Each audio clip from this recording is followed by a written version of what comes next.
First impression aku saat memakai baju ini yaitu pas lagi dipakai rasanya lembut banget bahannya, terus pas udah dipakai ini adem banget. Di looksnya itu kelihatan langsing.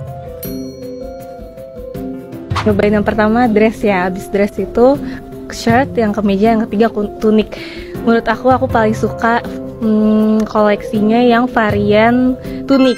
Alasannya karena aku ngerasa tunik itu bisa di mix and match.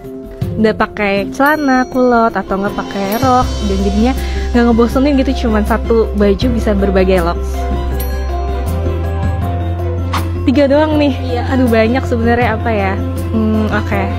Mungkin yang pertama aku ngelihatnya itu udah kayak luxury. Terus yang kedua pas udah dipakai tuh ngerasa elegan. After dipakai di foto nih cantik. Jadi 3 kata itu udah deskripsi banget gitu. Thank you.